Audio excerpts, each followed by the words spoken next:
Welcome to episode 11 of the Gospel Culture Podcast. This episode is something of a milestone for me because this is my first podcast interview, the first of many, Lord willing. And my guest is one of my very best friends, Tyler Margeson. Tyler is a police officer and he's a worship leader at Living Hope Church, where I pastor. And I'm having him on the podcast, well, first because he's an interesting guy who has experienced God's grace throughout his life, but also Tyler and I are planning on sitting down every other week on this podcast to talk about a range of topics, current events, politics, theology, media, so forth. And I wanted each listener to know more about this guy. I apologize about a bit of an echo effect on my voice. I'm still figuring out how to record this podcast effectively. It is a one-man operation, so thank you for your patience. Hopefully, it's not too distracting. And without further ado, if you know him, you love him. If you don't, you're about to meet him. My interview with Tyler Margeson right after this.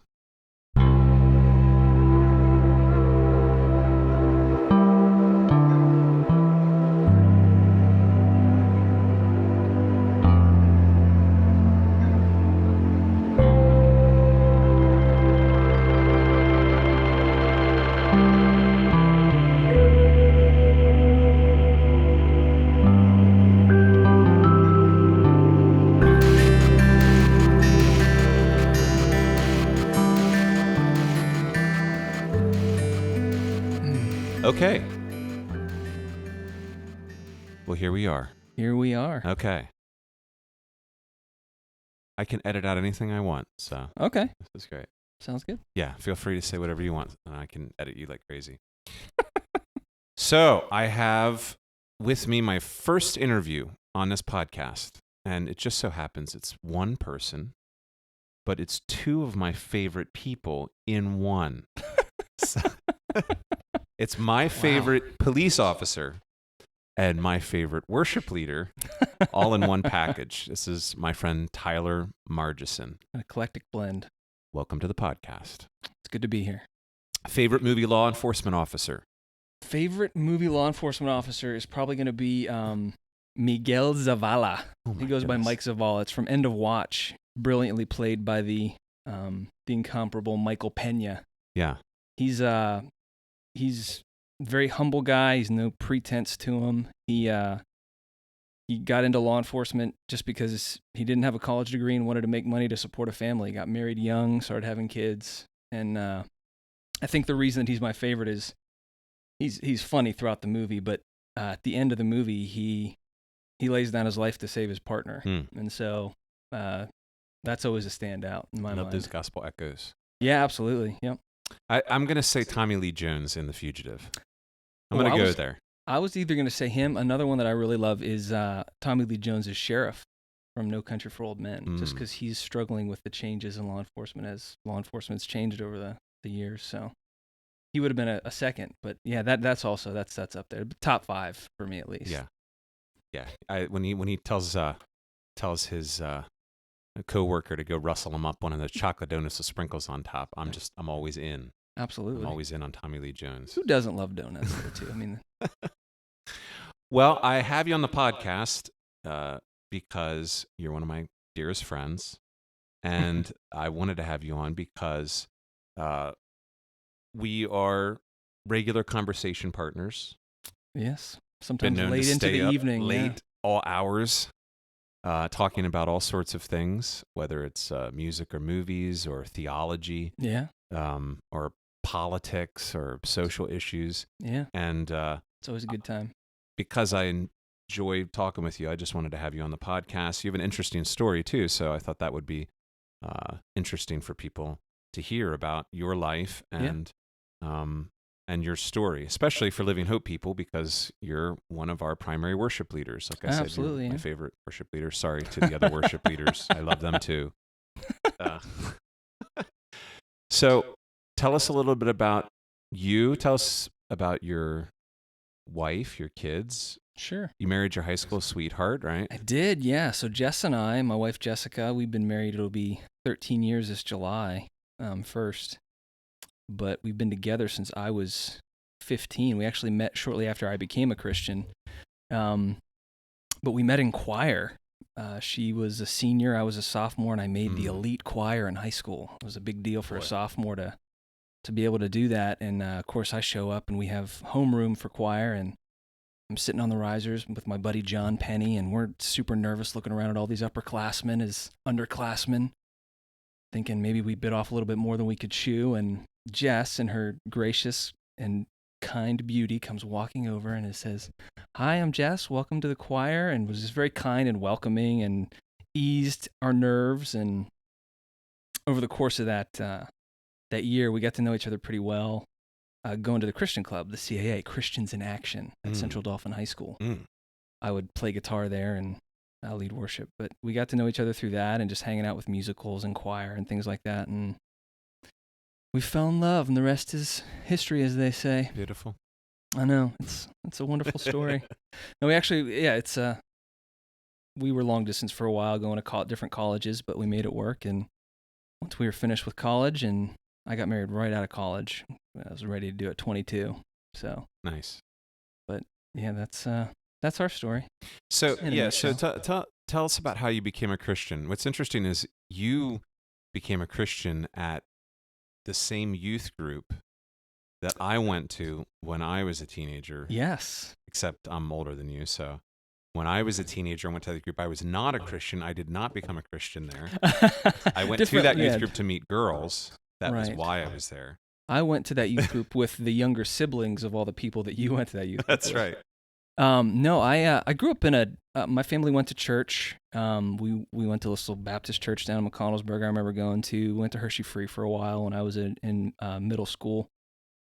I grew up going to like child evangelism fellowship camps. My nana was really big into that. So I remember like at 7, everybody put your heads down and close your eyes and fold your hands and pray this prayer with me if you want to go to heaven. And so, I was like, I don't want to go to hell. I want to go to heaven. So I prayed the prayer, raised my hand, and stood up when they said, "Who has put their faith in Jesus today?" And so I would have called myself a Christian, but I don't think I really believed it. But I mean, God was sowing a lot of seed there. I mean, just going to church and sitting under preaching, there's seed being sown. Mm-hmm. It's just a matter of when it bears fruit. And so when I was 15, I went to the loft, is what it was called, because it used to meet in the third floor attic space of this little parsonage that the church owned. Oh, I was never in there. Yeah, that's when Derek Thrush, he's the senior pastor there now. He was the youth leader then, and they had moved down to the basement of the church. But there was these two girls from orchestra that I was at high school with, the Miller girls, Heidi and Holly. And they every week they're like, "Oh, you should come to our youth group. Oh, you should come to our youth group." And it was right down the street from my house. I mean, it's Devonshire Church. My parents lived on Devonshire Heights Road, and so after years and after weeks of them saying, "Hey, you should come to our youth group. Hey, you should come to our youth group," I was like, "Okay, I'll come to your youth group," because we weren't going to church all that often. And so eventually I went up to the youth group, and I don't remember the exact date. I know it was like the spring of 1999. I was 15. And went to the youth group meeting, had a good time, played games, had snacks, and but Derek just, I'm sure, very plainly and simply put forward the gospel message. And I remember just feeling a real sense of, that's true, and I've not been living like that's true, and I am a sinner, and I need a savior, and God loves me to the point where he provided that. Yeah. And so I remember, again, it was a moment where he had a moment of prayer. It's not like you had to raise your hand or anything, but I just remember committing my life to Christ, saying, "Yeah, this is true, and I'm all in." And Derek took me under his wing then and mentored me throughout the years. He was real big on just spending time with people. And I remember, I'd just get a call on a Saturday, be like, "Hey, I'm going spelunking at this cave down off of 15, or hey, we're going hiking up on Blue Mountain or something." And we just spent a lot of time together, and he just invested in me, and we'd have breakfast together, and he got me involved. I mean, he's the one that got me involved leading worship. He'd say, "Hey, we need you to lead worship tonight at youth group," because I'd started playing a guitar with a very pure motive of trying to impress a girl. Of course. In middle school, there was this girl who she made mention briefly once, I'm sure, of liking guys that play guitar. Oh, yes. I was like, I can be a guy that plays guitar, and then you'll like me. And it actually worked. We dated for This is the reason about 95% of guys start playing guitar. That's true, yes. That's right. And so it worked, but then God used, what I intended for evil, God intended for good. And so he used my drive to learn the guitar, and then it translated over into starting to use it to lead worship. So you had, from that, your mid-teen years, you began to have a passion for leading worship. Absolutely, yeah. And then you wanted to become a worship pastor. I did. I felt a very strong, I guess I would call it a calling. I felt that God was calling me to lead worship. And I took that to mean vocationally. So my mind was in a place where I was going to be on staff at a church, making my living, leading worship, being involved. And at that point, I was involved with the youth group. And so I was like, I could do, a lot of times churches partner up youth in music ministry, and all that stuff. So we, that was my trajectory. That's where I was headed. That's what I wanted to do. I had I toyed briefly with the idea of becoming like a music teacher, like in a public school or something like that. But then you went and got that most useless of all college degrees. Yeah, so I auditioned. Penn State University. Yeah, I auditioned the for English major. I'd like to say it's the most useful because it's the broadest. It's the it is it is. I'd learned how to rat good. So nice. Yeah, that was I was originally religious studies again because my idea was to get into church ministry and so I was thinking, well, probably going to go to seminary afterwards. Well, what would serve me best at seminary? Well, probably a religious studies degree, and Penn State had that. I mean, it was just like a general overview. Then I just didn't have a good experience up at main campus, Penn State, so transferred down to Harrisburg, where based on what I had already taken, the only degree that I could really get was an English degree and still finish in 4 years, and I wanted to be done in 4 years. Nice. I wasn't a very motivated college student. I've gotten better as I've gotten older. More of an autodidact. Yeah, that's true. That's true. You have broad interests, which I enjoy immensely. Well, I think we're similar in that way. And, we can talk about a variety of different topics. I remember, what was it, about a couple of years ago, I was, just sort of on a jag, like I'll get interested in something for a short period of time about mentalism. Yes. And I just happened to bring up something about mentalism, and you informed me that you've been a student of mentalism, and you know way more than I know. And yeah. Well, that was the Darren Brown phrase, I like to call it in my life, where I read his book and was watching all of his specials, and I'd read some books on memory work and stuff like that. But yeah, it was that was funny. Oh wow, you know a lot about everything. A lot of useless I was knowledge coming with a trapped fresh up topic there. with that one. It was, oh, mentalism. That's so like 2 years ago. So you did become a pastor. Yeah, I mean something like on staff, a staff. Yes, yeah. I was leader. never considered a pastor. Nobody ever mistakenly called me Pastor Tyler or anything like that. But yeah, right out of college, I was able to get on staff part-time at 2 United Methodist churches, which was, it was providential in that that's where I felt God was leading me, but it was also providential in the way that I had really no connections with the UM church at all. I mean, I didn't go to a UM church, went to United Brethren Church growing up, and so the fact that I had built some relationships with United Methodist pastors, and then when they were looking for youth and music part-timers, it's like, well, they came to me. I didn't pursue either of those jobs. I got a call randomly from Dave Beiser at Crosspoint United Methodist Church, and he's like, hey, we need a part-time, or you were looking for part-time youth and music. I know that's in your wheelhouse. And he had seen me lead worship at the Christian Club and stuff like that. And then the other one was Sean Williams down at Hempfield UMC, United Methodist Church down there. And it was the same thing. I had met some guy at a wedding at a mutual friend, and he passed my information on, and he emailed me and was like, hey, we're looking for a part-time youth and music guy. Yeah. Like, well, hey, maybe this will amount to something. And so I did both of those for about a year, maybe a year and a half, 2 years. But neither of them panned out. They just, nothing could be offered above full-time or above part-time. And Jess and I were at the point where we started a family and needed to actually make some money. It wasn't a lucrative career, part-time. At part-time United worship, Methodist worship as contrary to what you might think, you don't make a lot of money doing part-time youth and music ministry. So you came over to Living Hope. Yes. So long and probably story for a different time, but essentially through relationships that we had who were members at Covenant Fellowship, we became aware of Sovereign Grace. We did a bunch of Sovereign Grace songs at Devonshire growing up, but other than that, I didn't really have any connection to Sovereign Grace Ministries or anything like that. But we knew some people that we saw amazing fruit in their life going to Covenant Fellowship down in Philly. And again, at this point, I still wanted to be in ministry full time. I thought vocationally, and so saw Sovereign Grace, and I was really interested in their pastors' college program and how they groom up leaders from within and send them to pastors' college and train them up within. I was like, that sounds really cool. It is. Yeah, absolutely. Yeah, I think it's really cool. And so we're like, well, is there a Sovereign Grace Church in Harrisburg? And sure enough, there was one. And so we started listening to sermons, and this was as things were winding down at Hempfield and Cross Point. And so yeah, I think we visited one time. Jess visited before me because again, my Sundays weren't free because I was still doing stuff with the other churches. But Jess visited, I think, in June of 2008. And then I visited shortly thereafter. And it was after one visit for each of us. We're like, yeah, this is where we want to be. Yeah. And so this is where we've been ever since. And happy you are, yeah.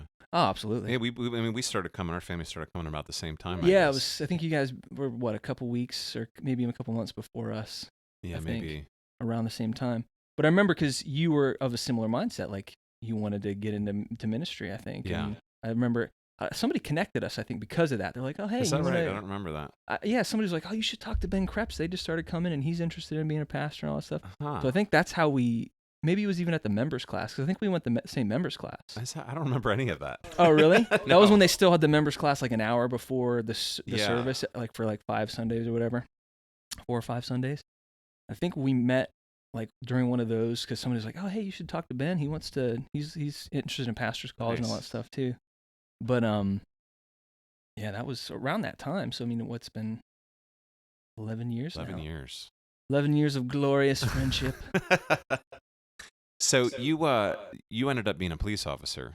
That was my after backup. all of that. That was my backup plan. That was my fallback. And there was a number of jobs I remember between when I met you and you becoming a police officer. But your dad was a cop. He was a trooper, yeah, Pennsylvania State Police trooper. Yeah. And so when did that? I mean, there was a whole shift that happened. Well, there's actually one hinge point that really shifted my whole mentality. And again, I just look at it as God's providence moving throughout this whole situation. And, you look back and you just see, when I would question God or have doubts about, what God had called me to do or what I felt he had called me to do. And then to see that he had me exactly where I needed to be and was, shaping my character through those instances to bring me where I am, which is just, I mean, it's very amazing to look back and see God's faithfulness. But so I still have the mentality. I eventually want to go to pastor's college, eventually want to get into ministry. And Sovereign Grace had a worship leader internship down at Covenant Life in Gaithersburg. Right, yeah. And it's like, oh, this is perfect. I'll get some exposure down there. I'll be able to make build some relationships with Bob Coughlin. I'll be able to receive, I'm sure, some amazing training under him. And so you had to, fill out a packet and send them a video of, leading worship and all that stuff. Yeah. It was quite, to get like letters of recommendation from, I think it was Ken at that point. And so I was like really excited. And Ken was very encouraging. He's like, oh, absolutely. It's like, yeah, we'll send this down and, see what happens. And Ken Mellinger, who yes, senior pastor. Yeah, he was a senior pastor here at the time. Staff here. Yeah. And so we filled out the application, sent it down, just high hopes, expectations, and I didn't get it. And so I remember that was like a punch in the gut. Like, I mean, I didn't anticipate, or I didn't think that I deserved it, but I was like, oh, God is opening this door. Like, this is definitely where I'm going. Yeah. And I was like, no, that's not where you're going. Wow. And so it caused it didn't cause me, but at that time I really started thinking through. It's like, all right, God, what is your call in my life? What is it that you want me to do? Because I still at that point was like, I can't fulfill my calling unless it's vocational. So it was I think it was a false dichotomy in my mind that in order to fulfill God's calling on my life, to lead worship and to serve the church in that way, that I had to make money doing it, or not even make money doing it, but be able to support a family, do it vocationally doing it. And once I didn't get the internship, that was like a hinge point for me. That was a turning point where I just started thinking through. It's like, oh, what does it look like to be faithful to what I feel that God has called me to do, the giftings that He's given me, and yet not do it vocationally. And that, for me, that was a really big shift in thinking. Yeah. And so I came to a place, and I feel that God really opened my eyes to see, it's like, no, you can be faithful to what I've called you to do. Right. And support your family doing something else. And as a matter of fact, that's how I think 99.9% of Christians function. I mean, if you're part of a local church, you don't serve in that church because you can do it vocationally. I mean, it's a very few amount of people that earn any kind of income from serving the church. They serve the church because God calls us to serve, you know. And so that it was very liberating. It opened up a world of possibilities. It's like, well, I can do whatever I want now vocationally and still serve in the church, and still lead worship and still do what I love, because I love it. I mean, I find intense joy. Yeah, you can tell. Doing what I do and leading a band and playing with a band and leading worship every the Sundays I get the chance to. It's like that. Chariots of Fire. It's like I feel the joy of the Lord when I run, or Lord's pleasure. The pleasure, yes. Pleasure of the Lord. Yes. Yeah. So, once I was like, well, now what do I do? It was very liberating, but at the same time, it was almost like, well, now I have no idea what I want to do. What do I want to do? I mean, I was in a job that was, I was very grateful to have, but it was very tentative and rocky. I mean, it was like every month I'd get called in and they'd say, hey, you're doing a great job, but I don't think there's enough work to extend your contract. Is that the Verizon job? Yeah, that was the. I remember visiting you. Yes, yeah, we had lunch. Cubicle. Yeah, and grabbing lunch. Yeah, that's right. We'd go to that Mexican chicken place down there, and you can get like a whole chicken for like $4. Delicious. It was wonderful, but the idea that I wasn't going to do worship ministry vocationally was, again, it was like, well, what do I do then? And so the job that I had, like I said, was up and down, and so I read this book. It was called "What Color Is Your Parachute?" Yeah, I've heard of that.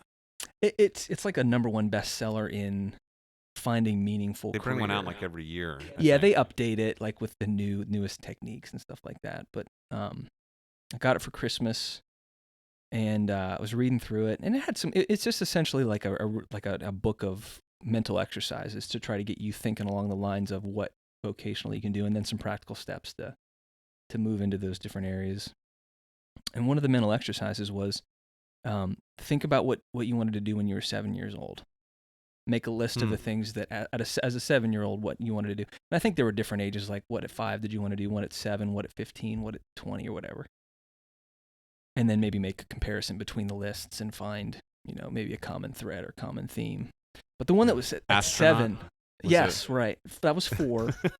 Firefighter at 10. No, so at 7, with my dad being a trooper, I idolized my dad. I mean, I still do. I mean, he's a wonderful man. Yeah. I love him dearly. And at 7, if you would have asked me what I wanted to do, I mean, there was no question I was going to be a PA State trooper. Yeah. Like, and I would not a second's hesitation. I probably would have been wearing my pretend police uniform at the time. This is like your son of a similar age right now. Yes.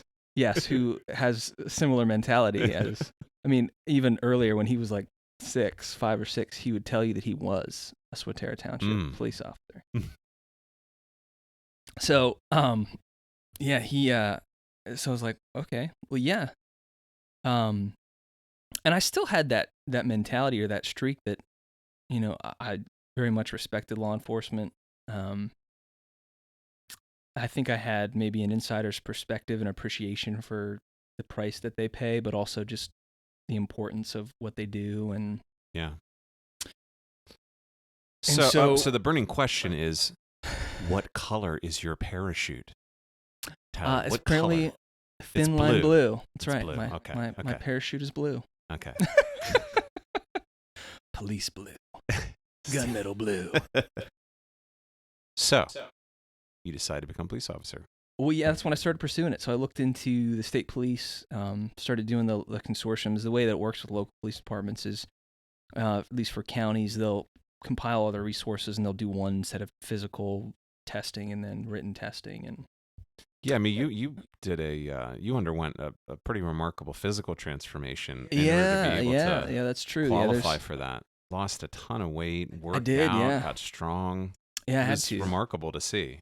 Yeah. You became a different looking person. Well, yeah, I had to. Yeah, in order to be, I mean, yeah, it's a physically demanding job. But in order to even get into the academy or to even pass the entrance testing, you have to be in pretty good shape, and I was not, to say the least. Yeah, so yeah, I buckled down and. So let's spend about half an hour talking about the intricate details of the ketogenic diet. Yes, that's right. No, let's I'm not going to do that. Topic for another time. One of the many, the plethora of topics about that's health right. into the podcast. We could start a health podcast. So you didn't make the state troopers. No, so I made it pretty far in that process, but never made the final list. Got any conditional offers from PSP. But with the local departments, I got offered a job at Swatara Township, and that's where I got hired. And they put me through the academy, and I've been working there ever since. Yeah, one of the most remarkable things about the fact that we're friends. Is a testimony to the power of the gospel. It really is. Absolutely, yeah. Because you sit in a police car daily for work. Yes. And when I was younger, I also sat in police cars, except in the back seat. Different seats, yeah. So, different seat. But I was just thinking about that this morning. We have radically different backgrounds. Oh yeah, it couldn't be, I think, different. Yeah, ultimately the same testimony that we were dead in our sins. Yeah. And God made us alive in Christ because of his mercy. Yeah, absolutely. But now, the fact that one of my best friends is a cop, I would never have guessed that would happen when I was, say, 25. Your 25-year-old self. Yeah, when I was seeking to avoid the cops at any cost. And now I invite a cop into my life regularly. So yeah, that is a testimony powerful to God's testimony. grace. Absolutely. Yeah, for sure. Yep.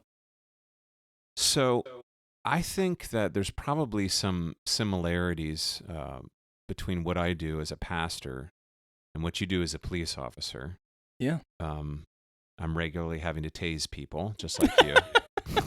And I pray for all the people I arrest. See?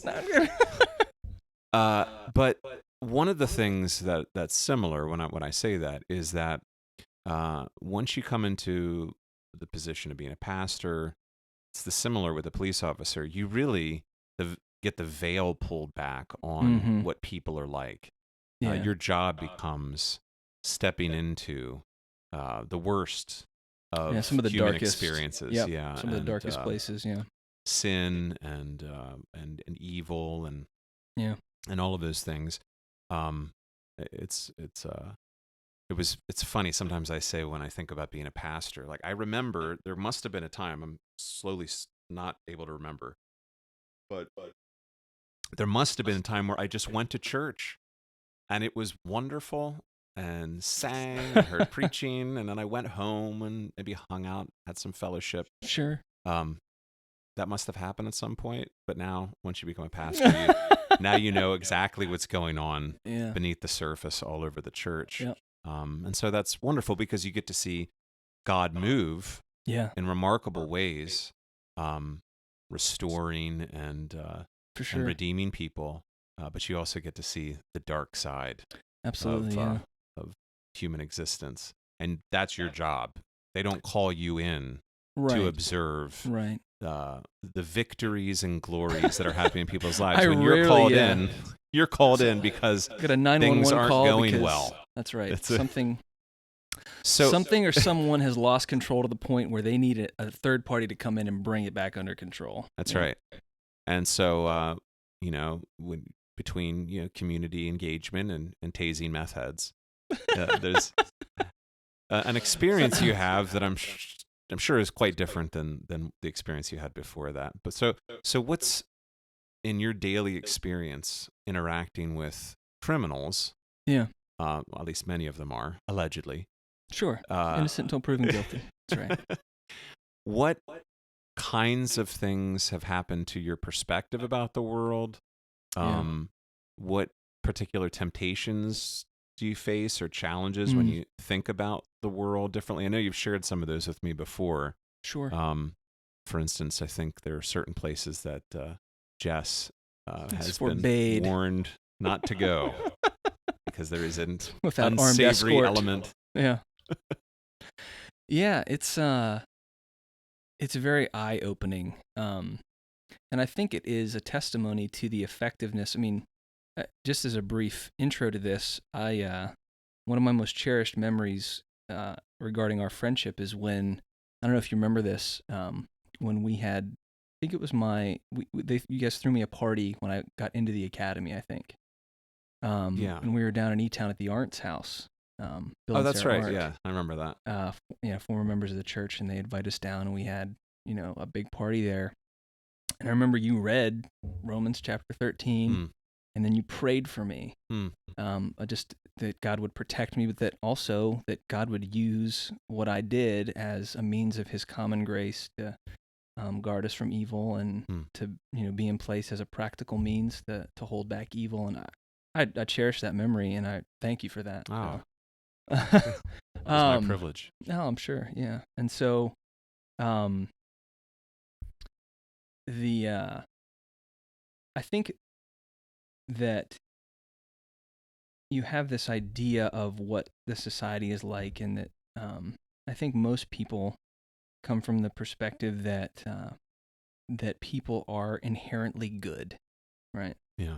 And that's why society works. That's why people are just inherently good, and so society hums along, whereas if you're exposed to evil on a regular basis, or like in law enforcement, if your job is to essentially respond to the practical applications or practical consequences of sin and evil, on a regular basis, those two ideas, that people are inherently good and that your entire job is to deal with the practical consequences of sin and evil, there's a rub there that after years of doing it creates a real jadedness and bitterness. But I think one of the most helpful perspectives, not only looking at Romans chapter 13 and having a biblical mindset about what my job really is, that God has ordained what I do as a means of His common grace, to restrain evil, but also to have the basic mindset that we're all inherently sinful, right? And this is a fallen world, and it is only of God's grace that we don't have complete chaos, and that a handful of police officers can keep evil at bay for a group of 40,000 individuals. I mean, if you look, I don't know the exact numbers, but the number of officers to people in the United States is insanely unbalanced. It's like one officer for every 100 people or something like that. And I think that might even be an uptick, an exaggerated statistic. Some communities don't even have police. Correct. Yeah. Or that their coverage is called the police state police or right. whatever. We'll be there in an hour because that's how long it's going to take us to get out to where you are. But yeah, but the temptation, again, it has to do, I think, more with interpersonal relationships. And so when you are not only called to the worst of domestic situations or whatever the case might be that you're called to, and you have the idea that people are going to tell you the truth and they lie to you. Yeah. People lie to your face, and there's been some pretty funny scenarios about. Have you gotten better at sniffing out lies? I think it's maybe not getting better at sniffing out lies, but just it's sadly the case that a lot of times you just have to assume that people are lying to you. Right. At least in a professional sense, and I guess and you also have to create a barrier emotionally from some of the stuff you experience, and so I think the temptation is bringing that into the church life, my church life, or bringing that even into other personal relationships, so that you don't feel a sense of your default is suspicion. Right. Yeah. Become very skeptical and suspicious of people. Which was a shift. I mean, I was a very, I don't know what you would call naive person, but I didn't assume anybody would lie to me or anything like that. But now it's almost like I don't necessarily, I'm going to trust but verify. What's the famous Reagan quote? Right. So I think that's one of the biggest temptations. But again, having the mindset that it is God's grace across the board, that we're not all descending into bedlam, if you will. Yeah, it can be challenging, and some days are easier than others. Like if you have an easy day, but if you have a day where you just dealt with something that was really evil, or I just remember in particular there was this one. It was a distraction burglary of a 95-year-old World War II and Korean War Navy veteran, where they came in and they used their kids to distract him, and then they stole his life savings from his safe and took off. They were most likely a roaming band of individuals who they go and they do these distraction burglaries. They paint your driveway black with black spray paint and say, "Oh, we sealed your driveway. That'll be $8,000." Oh my! And just the idea that they would take advantage. So you have a day like that where it's like that's like genuinely evil. There's an elderly man that you stole his life savings. Yeah. He's not going to have the chance. That's what he was going to leave to his children. He served our country in two wars. So you look at that and you're like, God, why can't I catch these people? Because they're gone. I mean, there's probably no way I'm going to catch them. So I think the other part that that as a Christian helps me deal with those kind of things is, even when I fail in my practical application to restrain evil, to punish the evildoer, to know that on the final day there will be nothing that God does not mete out perfect justice for. Yeah. Amen. And so I think keeping those two things in mind, so keeping the fallenness and sinfulness of man in view, and keeping God's ultimate justice and vengeance in view, are two things that are helpful for me to, when you don't catch the bad guy. Yeah. Or when the criminal justice systems, they deal them out, or whatever the case might be, because they don't want to have a trial, or whatever the reasons are. To know that there is a day where perfect justice will be completed. Yeah. So it's good. Those are two things that keep me grounded, and also just having good friendships outside of law enforcement is helpful too. So being really involved in our small group and hanging out with people who aren't cops keeps you grounded. I always tell it, like when I come home, and I always tell Jess, you're dealing with all these normal people problems. When the kids won't listen and the house is messy, and she's dinner's late because of XYZ or whatever, and I didn't get a chance to clean the floors today or whatever. It's like, do you know what I did today? Like, whatever the case might be. Like, I had to arrest somebody for X, Y, or Z. Restrain someone crazy on PCP. Like, whatever the crazy case might be. And Jess was like, yeah, that's not normal. And so to have something ground you in, these are normal people problems. Yeah. Like engage with those normal people problems. Because another temptation, and my wife Jess would testify to this, that if I don't engage from that, or if I disengage from her and create that distance, it's because I've felt like I've dealt with the world's problems all day. Like I've solved everybody else's problems for 12 hours.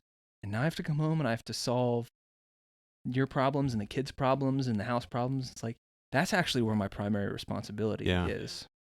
Like as a husband and father, that's right. Those are the problems I need to be more concerned about. And so just keeping that in coming back into your home, not thinking now is my time to be served. Right, but exactly. Now is where's my smoking jacket and my slippers and my hot dinner and my back rub? God has given me an opportunity after 12 hours of serving others to now serve my family. Right. Yeah. A worship leader leading in the church. Sure. And a man caring for his family. And also someone who is very interested in a variety of topics. Like I mentioned earlier, Tyler was just telling me that he was watching a video on pressed earth fencing, that most fascinating of topics on YouTube. And his wife expressed her confusion at why someone would watch a YouTube video about pressed earth fencing. Kids need put to bed, and here you are watching a video on pressed earth. So let's do 15 minutes on pressed earth fencing. Yeah. Well, what you do is So I wanted everybody to get to know you a little bit, so people know where you're coming from as we talk about a range of topics, and also wanted to have people hear from you about your life, and so thanks for coming in and doing that. No problem. It was my pleasure. Thanks for having me. All right, we'll be talking soon. Look forward to it. Well, that's it for this episode. Hope you enjoyed my interview with Tyler. Thank you, Tyler, for taking time to join me on this episode. Special thanks to Kaluna Labs for the music on the podcast. And if you haven't already, go ahead and subscribe to the podcast on iTunes or wherever you get podcasts so that you can be made aware when new content arrives, which should be very soon. So until next time, God bless you.